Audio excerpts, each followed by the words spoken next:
Goeiemôre, dit is Sondag die 12de Julie. Baie welkom by NG Gemeente Skotberg. Ons erediens mag jy vanoggend saam met ons God beleef. Ons teks is Romeine 8 vers 1 tot 11 en ons tema is goeie nuus vir taai tye. In 1 Petrus 1 vers 3 sê hy, nou het ons regtig hoop, omdat Jesus Christus uit die doodheid opgestaan het.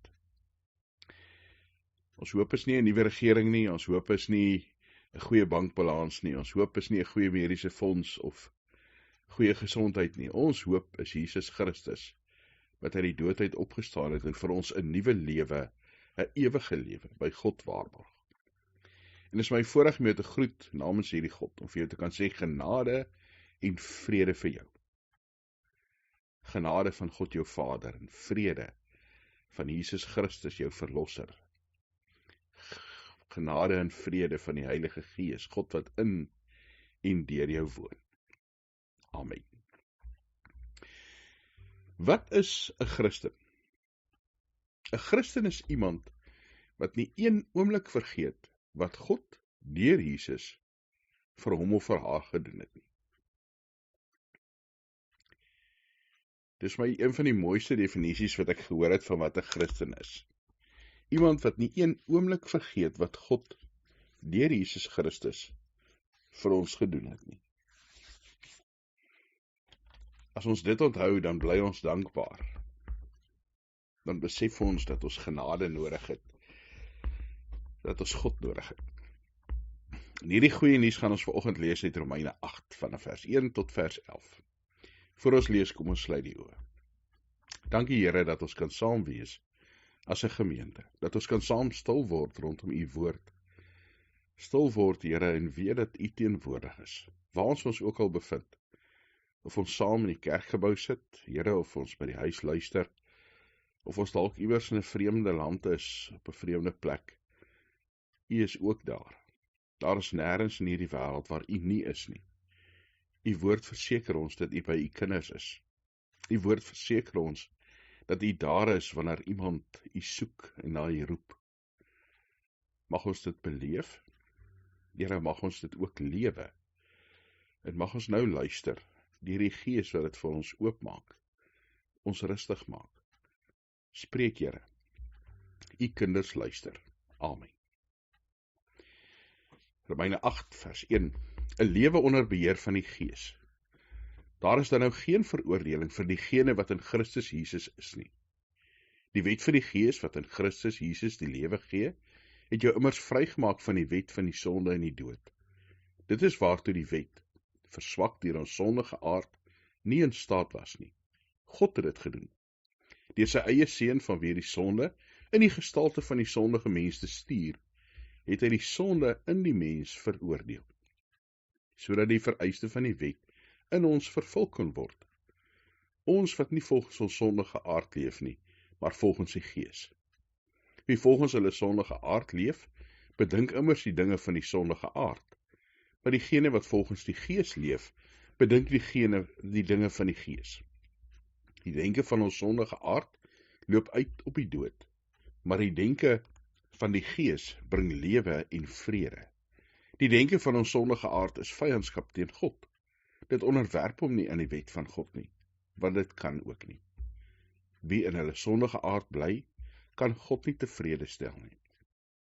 Julle daarenteen bly nie in julle sondige aard nie, maar in die Gees. Is die Gees van God inderdaad in julle woon? As iemand nie die Gees van Christus het nie, behoort hy nie aan hom nie. Maar as Christus in julle is die liggaam as gevolg van die sonde wel dood. Daarteen, op grond van die regverdiging, is die Gees lewe. As die Gees van hom, wat Jesus uit die doodheid opgewek het, in julle woon, sal hy wat Christus uit die doodheid opgewek het, ook julle sterflike liggame lewend maak, deur sy Gees, wat in julle woon. Net tot sover, goeie nuus vir taai tye. Die lewe raak soms moeilik. In Kalifornië, lang gelede, is 'n dogter, Yvonne, 20 jaar oud, in egtenis geneem omdat sy dwelms besit het. En sy het baie ure lank omgehuil saam met haar pa oor hierdie fout wat sy gemaak het, oor dit wat vir haar voorgelê het, oor die moeilikheid wat nou in haar lewe gekom het. Sy was opreg jammer oor wat sy gedoen het, en sy het geweet dat haar pa haar vergewe het. Toe breek die dag aan wat almal gevrees het, wat sy in die hof moes verskyn. Die getuienis was oorweldigend. Toe die regter vra wat sy pleit, het sy geantwoord skuldig, edelagbare. Hy het haar stip in die oog gekyk en vir haar die vonnis opgelê, R10.000 of 4 jaar tronkstraf. Sy het geweet dat sy nie so baie geld het nie. Sy het maar net voor haar uitgestaar en gedink dat tronk alles wat vir haar voorlê. Die regter het so na die jong dame voor hom gekyk, wat moes boet vir haar verkeerde daad en geweet dat die vonnis regverdig is. Toe staan die regter op en hy trek sy toga uit en hy hang het oor die stoel en hy stap na die hofbeampte toe. En hy sit sy hand in sy sak en hy haal R10.000 uit. En hy betaal die hofbeampte. Hy kry sy kwitansie en hy draai om na Yvonne en hy sê vir haar, kom kind, papa neem jou nou huis toe. Die regter was sy eie pa. En God is die regter wat ons sonde moet straf. Hy is ook die een wat ons sonde vergewe, wat ons vry laat uitstap uit die tronk van sonde. God het dit gedoen deur ons broer Jesus Christus aan die kruis te laat sterf en so vir ons sonde te laat betaal. In die boodskapvertaling staan daar goeie nuus. God se oordeel is vir altyd verby, vir elkeen wat in Jesus Christus behoort. Dit alles aan die Heilige Gees te danke. Sy nuwe wet waarborg nou 'n splinternuwe lewe in Christus Jesus vir my. Die Gees maak my vry van 'n neerdrukkende wet, van die sonde en die dood. Hy breek die magte se houvas op my lewe. Dis hoe God se genade werk, en dis wat ons as Christene moet onthou, elke oomblik van die dag. Nie vergeet wat God vir ons gedoen het nie. Dat ons kan onthou hoe God se genade werk, en dat ons vir God net daarvoor kan dankie sê, en dat ons hele lewe 'n dankbare antwoord daarop is. 'n Christen is iemand wat vir nie een oomblik vergeet wat God deur Jesus Christus vir hom of haar gedoen het nie. Ja, die kruis van Jesus, Paastyd, vertel van God se genade, God se lewe, God wat jou vryspreek, jou stukkende lewe weer aan mekaar sit en jou nuut maak. Deur die Gees lewe ons dankbaar, soos wat in 'n volgeling van Jesus verwag word. Iemand het gesê, genade is soos 'n waterval. Jy gaan om jou dors te les, en dan word jy sommer skoon gewas ook. Daar is geen veroordeling vir die wat in Christus Jesus is nie. En hierdie woorde is soos musiek in ons kop. Vers 3 van die boodskap, die wat die wet nooit kon regkry nie, dit het God reggekry. Hy het geweet dat die wet nie in staat is om ons te verlos nie. Daarvoor is die mag van sonde in ons lewe te groot. Daarom het God besluit om sy eie seun na ons toe te stuur. Jesus het 'n gewone mens geword, tussen sondaars kom bly. Toe Christus aan die kruis gesterf het, het God persoonlik met die sonde afgereken. Nou kan ons uiteindelik doen wat die wet vra. Ons lewe is nie langer deur die sonde beheer nie, maar deur die Heilige Gees staan nou in stuur van ons lewe. Dis net moontlik omdat Christus in beheer is van ons lewe, omdat die Heilige Gees in beheer is van ons lewe, omdat die Heilige Gees in ons woon. Gee hierdie boodskap van die kruis vir ons nuwe hoop, nuwe lewe. Fritz Keysler, 'n baie beroemde violis, sê iets daarvan wat ons kan help. Hy sê, ek het nie die vaagste benul wat my vingers doen terwyl ek speel nie.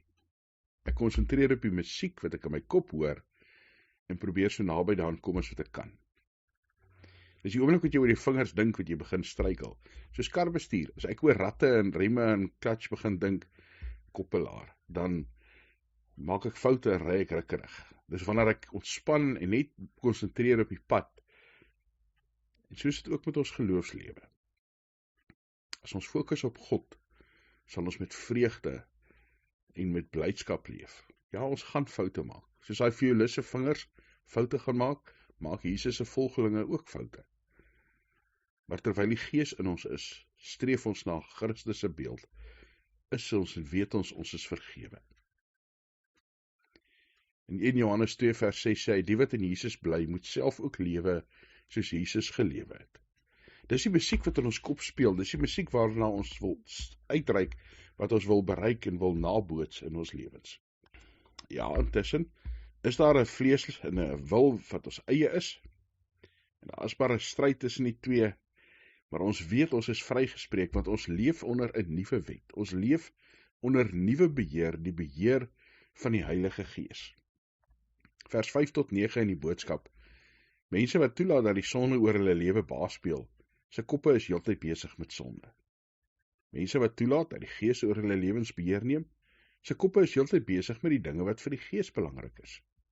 Mense wie se denke en se dade in die greep van die sonde vasgevang is, leef in die dood.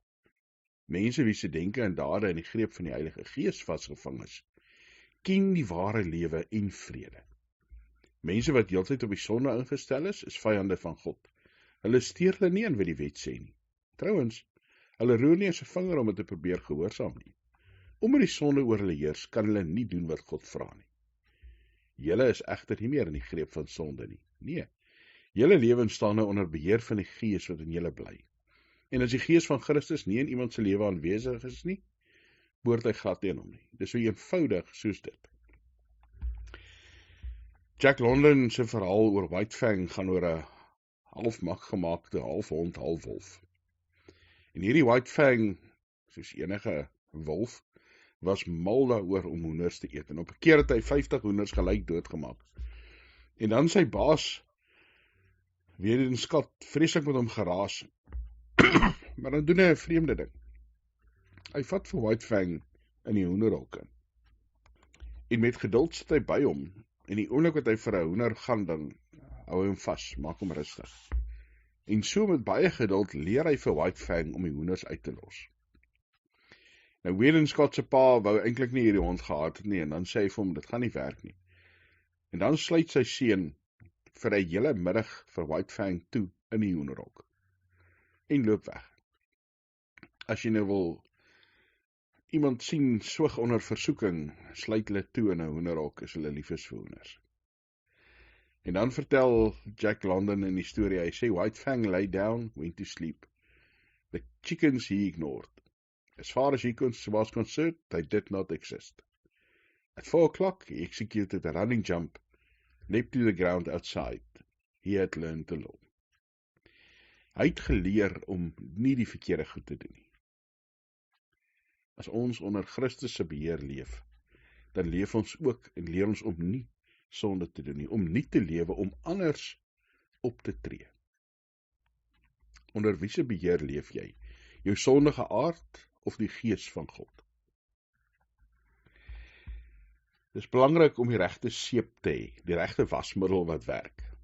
Daar is op stadium baie advertensies gewees oor verskillende soorte wasseep. Ja, witter as wit, wat ook al hulle sê, daar's nie beter nie. In die boodskapvertaling vers 10 en 11, Christus is ook nou by julle. Daarom sal die Heilige Gees sorg, dat julle vir altyd lewe. Selfs al moet julle liggame doodgaan, dis die prys wat almal moet betaal vir die sonde. Sal die Gees julle op 'n splinter nuwe manier laat leef. Hy sal dit doen, omdat julle deur God vrygespreek is. Julle weet goed, dat God Jesus uit die dood laat opstaan het. Daarom is dit vanselfsprekend, dat hy wat deur sy Gees in julle bly, eendag ook elkeen van julle se sterflike liggaam, met die krag van sy Gees, lewend sal maak. Robert Vlugem vertel, hy sê, hy het na wasmasjiene gesit en kyk, hoe dit so al nie rond te gaan, en toe het hy nogal gedink oor mense en skoon wees, en hoe ons besef het, dat vuil wees, siektes oordra, dat hygiëne ongelooflik belangrik is, en hy sê dat daar ongelooflik baie produkte is om skoon te maak. Hy sê die moeilikheid is, ons sukkel om ons gedagtes skoon te maak. Ons sukkel om ons harte skoon te maak, om die gemors en die vuil en die hardheid en die seer daar weg te vat. Maar Paulus sê, dit is wat God doen, deur sy Gees. Al is my sonde so swart soos die nag, kan ek vir God verskyn, omdat ek op sy seun vertrou, wat my deur sy kruis geregverdig het. Die woorde van Martin Luther. Ja, God maak ons binneste skoon, dat ons reg kan lewe. Hy wis dit wat verkeerd en vuil is uit, Die Ou Testamentse beeld is, hy vat ons klipharte en hy gee vir ons 'n hart van vleis. Hy maak ons nuwe mense, vernuwe ons denke. As ons in 'n verhouding met God is, dink ons anders, leef ons anders, tree ons uiteindelik anders op. Daar is heelwat navorsing gedoen oor stories. En dan vertel hulle wat met jou brein gebeur as jy in 'n storie vasgevang word. Hulle het in Princeton 'n vrou in 'n MRI-scanner gesit terwyl sy stories vertel. En hulle het gesien hoe haar brein geaktiveer word terwyl sy die storie vertel. En dan sit hulle ander mense wat na haar storie luister, ook in MRI-scanners. En dan sê hulle ongelooflik vinnig, terwyl die mense na die storie luister, is hulle breinaktiwiteite gesinkroniseer. As iemand iets in haar frontale konteks is, dan is dit ook in die ander mense wat luister. As haar emosionele reaksie by haar is, dan is die ander mense se emosionele deel, die insula van die brein, ook aktief. So storievertellers het dit in staat om mense op hulle storie op reis te neem, hulle breinaktiwiteite te sinkroniseer. En dan sê Leonard Sweet, hy sê, if storytelling is brain syncing, then telling God's story is God syncing. We find Jesus in the relationships and stories we tell one another. We have the greatest story of all to tell. We have the outpouring of the Spirit of God, the indwelling of the Spirit of Christ, to give us a voice to be reckoned with. Ons het 'n wonderlike verhaal om te vertel. En as gewone stories mense se brein kan sinkroniseer, dan sinkroniseer God se storie ons met God. Daarom vind ons Jesus in die verhoudinge wat ons met mekaar het, in die verhale wat ons in mekaar vasbind. Ons het die grootste verhaal om te vertel. Ons het die uitstorting van die Heilige Gees, die inwoning van die Gees van Christus. Kom ons gaan vertel met blydskap en vreugde. Dink weer aan wat Fritz Keysler gesê het. Ek het nie die vaagste benul wat my vingers doen terwyl ek viool speel nie. Ek konsentreer op die musiek om so naby as moontlik daaraan te kan kom. In Romeine 8 vers 5 sê Paulus, diegene wat God se werking in hulle vertrou, ontdek dat God se Gees in hulle is, die lewende asemhalende God. 'n Obsessie met homself is 'n doodloopstraat. Aandag wat ons lei ons uit God in die ope, in 'n ruim vrye lewe. Om op jouself te fokus, is die teenoorgestelde daarvan, om op God te fokus. Kom ons gaan leef nuut. Kom ons gaan dink nuut. Kom ons gaan deel hierdie goeie nuus in daai tye.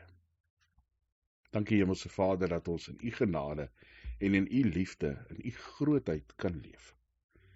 Here, help ons om te onthou wie U is, dat U genadig is, dat U liefdevol is, dat U God is. Here, ons raak baie keer oorweldig met die wêreld.